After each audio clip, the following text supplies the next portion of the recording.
Salut les cinéphages, c'est Merege, et aujourd'hui, on vient parler du remake, reboot, suite, on sait pas trop ce que c'est, de Candyman. Candyman, un film fantastique, horrifique, qui avait fait un petit buzz dans les années 90, je crois que c'est sorti en 92, et du coup, c'était dans la même veine que Jason, Freddy, etc.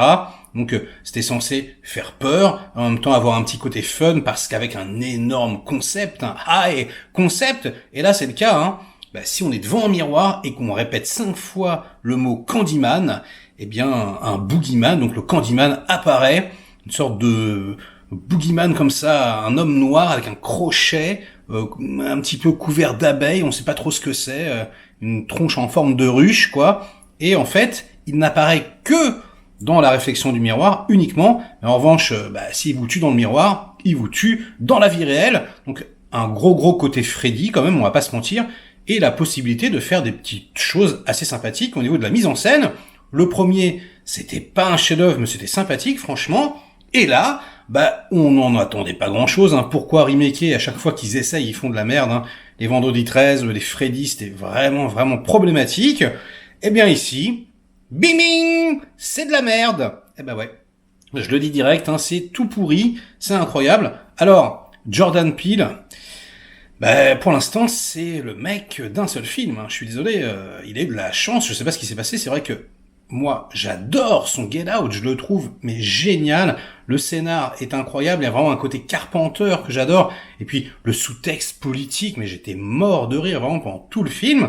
Puis après, Us, ses productions, la 4e dimension, etc. Bon, je parle pas de son petit talent comique, ça il l'a toujours eu. Mais je veux dire, quand il essaye de faire du sérieux... en dehors de Get Out, c'est pas top. Et du coup, là, il s'y est pas trompé. Il a écrit le scénario de Candyman, mais il ne l'a pas réalisé. Il s'est dit, oulala, on va me tomber sur le paletot. Et il a confié la réalisation à une femme, qui coécrit le scénario d'ailleurs. Elle s'appelle Nia DaCosta, et c'est seulement son 2e film. Sinon, elle a fait des séries télé, elle a pas fait grand chose. Et j'ai envie de vous dire, ça se voit, quoi. C'est-à-dire, déjà, mais c'est extrêmement lisse, extrêmement plat. Et c'est même pas réellement moche en réalité, c'est juste que le style utilisé, qui devrait être âpre, qui devrait peut-être avoir un petit peu d'emphase, peut-être, je sais pas moi, être plus proche des corps, peut-être être un petit peu plus viscéral, là, il est extrêmement académique, extrêmement artificiel, extrêmement lissé comme ça, photographie numérique. Du coup, je sais pas combien ça a coûté, je dirais entre 10 et 20 millions, ça a pas dû être un gros truc, et c'est cheap. Mais alors, il y a zéro idée, mais vraiment quoi. C'est même pas gore, c'est-à-dire que, je sais pas, par exemple, vous avez, à un moment donné, la nana qui se met à genoux devant quelqu'un, et boum, elle l'éclate avec un couteau, sauf qu'il y a jamais, le contre-champ. On voit uniquement le visage de la nana, et c'est toujours comme ça, c'est super frustrant.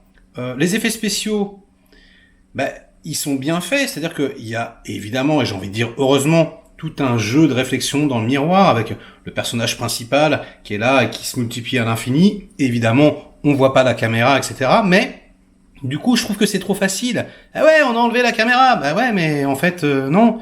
Dans les années 90, on pouvait pas faire ça. Et ils avaient trouvé tout un tas de subterfuges ultra malins pour que ça fonctionne. Et du coup, ils auraient dû faire la même chose. Là, finalement, on sent l'artifice et on se dit, quel intérêt, quoi. Il y avait justement, avec cette contrainte, énormément d'idées à trouver. Bref, j'ai trouvé que c'était, mais alors, au niveau créatif, le calme plat, mais vraiment, il se passe que dalle. Le film est très court, d'ailleurs, il y a quasiment pas de péripéties. Alors, le postulat de départ, je vous le dis, il est assez agréable, c'est vrai que le high concept, ça peut faire flipper. Mais même là, il passe complètement à côté. Il doit y avoir 3 scènes comme ça qui sont complètement à la rue, avec du sang extrêmement rouge, mais qui fait complètement fake, qu'on n'y croit absolument pas. Les acteurs, ils sont tous pourraves, complètement aux fraises. Et d'ailleurs, j'en profite, le rôle principal, Abdul Mateen 2, je crois, je sais plus comment il s'appelle, le nouveau Morpheus dans Matrix. Moi, ça fait un petit moment que je le vois, et ça fait un petit moment que je le trouve nul à chier, quoi. C'est-à-dire que dans Aquaman, il faisait le méchant, franchement, Aquaman c'est cool, Mais lui, il était quand même limite, hein. Il était quand même ultra caricatural. Là, il est complètement aux fraises. Dans la bande-annonce, ça passe, mais je vous avoue que du coup, ça m'a fait un peu flipper pour Matrix. Bref, je m'égare. Ça fait pas peur, c'est pas émouvant, c'est pas bien shooté. Enfin, c'est le calme plat, on s'en fout, c'est une série télé, quoi. La musique, complètement anecdotique. Alors, sauf à la fin. Voilà, dans le générique final, la petite musique, voilà, qui probablement doit être le thème du 1, mais je me rappelle plus, et qui là, est cool, mais qu'on n'entend pas du tout pendant le film. Voilà, mollasson, pas de pression. Il y a bien une idée, oui, dans le scénario au début, où un petit peu, voilà, comme il pouvait y avoir dernièrement dans Malignant, vous savez, on reconstruit, voilà, quelque chose sur d'anciennes fondations pourraves, un petit peu. Bon, je vous en dis pas plus, hein, c'est un tout petit spoiler, mais c'est pas du tout exploité. Il est censé être artiste, on n'y croit pas du tout, c'est forcé, mais plus. Bref, j'étais ultra dégoûté, et c'est vrai que, du coup, moi qui étais hyper saucé par Jordan Peele, là j'ai envie de lui dire, Peele, Jordan Peele, tu vas prendre le mur. Et sur ce jeu de mots bien pourri, ouais, on assiste un petit peu à la mort de sa carrière. Il est en train de se coller des balles partout.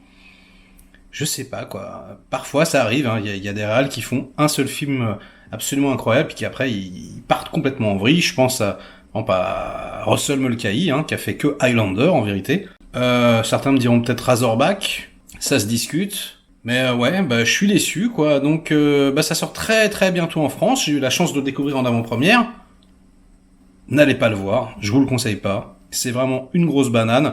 Regardez plus l'original, franchement, qui était infiniment plus plaisant.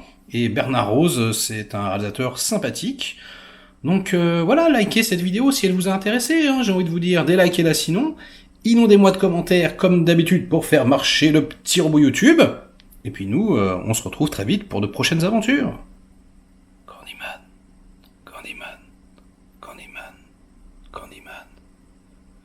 Moi, je vais pas le dire 5 fois quand même. Ça fait flipper. Allez, le concept est flippant.